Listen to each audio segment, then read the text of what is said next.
resistance really does hold the key to your transformation.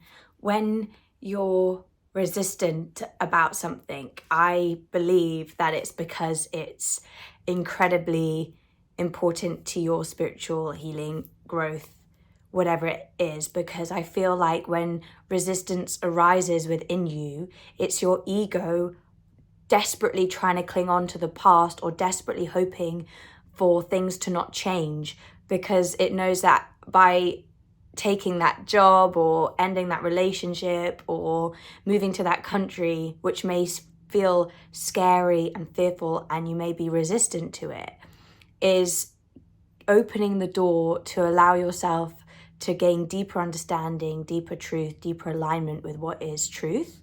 And it's taking away that hold that the ego has on you.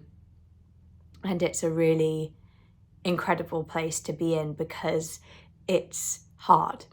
It's hard. And as you feel that resistance building within you, you want to do anything but go with it. You want to run away from it and avoid it. And it's a really classic thing that we do as humans. We're constantly running in the other direction from painful emotions because we're scared about what happens when we touch it. And I guess in these moments, you have to ask yourself, who is it that is scared of touching this emotion? Who is it that is fearful and worries about it? Because I think there isn't actually really any logical understanding as to why we don't touch upon our painful emotions, why we don't sit with them or allow them to be. Often it's a thing that we don't do because we do run away from them in the opposite direction. So it doesn't make any sense, I guess, logically as to why we're doing this behavior. No one has said that it will make it worse, but at the same time, no one has necessarily said it will make it better from a rational human social mind. And yet, when these painful, resistant emotions occur, we do whatever we can to run in the opposite direction. And this actually furthers the resistance, because we're resisting to how we feel. We're resisting to what is our reality. And our reality is that we're feeling pain, anxiety, worry, fear towards a certain thing. So by running in the other direction, we're resisting what is. If we were to sit with it, allow it, accept it for how we're feeling, don't judge yourself. There is no judgment here. There is no right or wrong, no good or bad. It's all perfect. It all just is. So if you're feeling a certain way, do not judge yourself about that, but give yourself the beauty and the courtesy to sit with it, to allow it. And through that acceptance and allowance comes the knowing of truth, becomes acceptance of reality, of your present moment state. And through that, you can shift a lot of these painful, difficult emotions. But I get that it's not always as easy as doing that. I've just gone through 2 months of knowing all of this knowledge and yet being so sucked into an ego story of mine, which I recognize has been a part of my life since I was a baby, that I've lost a lot. I lost some of this stuff, and I lost the ability to sit with myself and sit with the painful emotions, because I just could not see how life could be okay without this certain element in it. Whereas like when I had my dark night of the soul, a year and a half ago now, I could see how I could live my life without the things that I'd lost. Like I could see that. But this thing that I've been worried about most recently, I just couldn't quite see it. And that's okay, because it's a big part of society and life that I'm trying to undo. And it's a big part of my ego identification and my belief in separation and illusion. So none of this is wasted time. This is all perfect divine time. It was exactly how it was meant to be. And by feeling into that resistance, I could see that it was because my ego knew that if I went with wherever this was taking me, I was going to have some serious shifts. And that's why I feel like when resistance arises in situations, you have to do whatever it is. Like it is definitely going to be for your highest and best. It's definitely going to take you wherever it is that you want to go spiritually.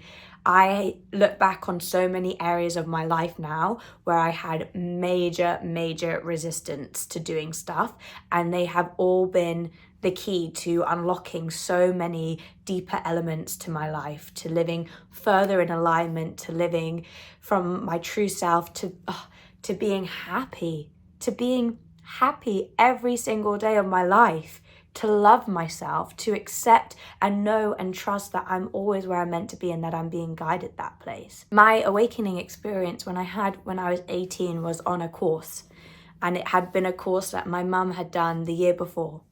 And I think I was 18. So when my mum had it, I was 17. And she came back and she changed.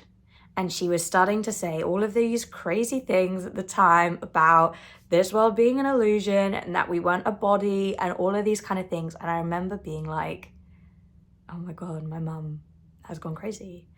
And she started reading A Course in Miracles. She started reading Michael Singer, Eckhart Tolle.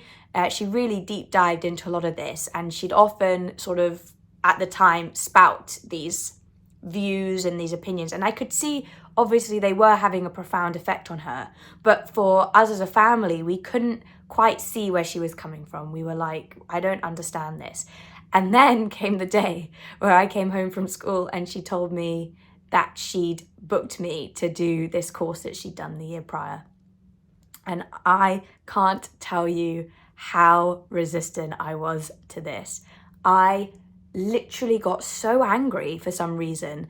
I got so angry. I said, how dare you do that? You can't just book me to go and do things. Like, I'm an adult now. I'm 18 years old. You don't have to say, all of this anger rose up in me, and I stormed to my room and I slammed my door, and I was so frustrated with what she'd done. I thought it like, how dare she? And as the date loomed closer, I kept saying, well, I'm not getting on the plane, like, you can't make me, da da da. And I think she was quite calm with me. I can't quite remember, but I do remember this immense resistance to it. So I did end up going. And even once I got there, I think the first day of the course, I was not being a very nice person. I sat like this the whole time. I said, I'm not going to contribute. I'm not going to share anything. But the work was so deep. The work was so penetrating of the ego that eventually I did sort of succumb to it all, and I did recognize the truth of who I was. Obviously, I didn't know what it was at the time. I didn't know how to articulate it or explain it in any way, but that was the beginning of the end for my ego in many ways, because since that has happened since I was 18, I've not walked off the path. I mean, I have taken some meandering detours, but since lockdown especially, I've been firmly rooted on this path, and it's only continued in a very direct and certain way, and the right teachings and lessons have appeared at the right times. So all of this is to say that any resistance you're finding within yourself is so key to your transformation. It's so key to undoing your egoic beliefs, to undoing your sense of separation and self, and to really stepping in to the knowing of the truth of who you are. Everything is always divinely inspired for you, and that everything is always working out, always. Even if you don't see it or feel it in this present moment, you don't know and you can't judge it. But just know that you are being guided to where you're meant to be going. And if you've now stepped on this path, you are riding this wave till the end, and it's going to be a great ride. And I'm so glad to have you all here with me as we do this all together. Have a wonderful, wonderful day. It's so wonderful to be back here with you all, and enjoy the sun if you're in the UK. It's so nice that it's come back out. That's definitely done major things to my mood. And just sending you, as always, so much love and so much compassion and care.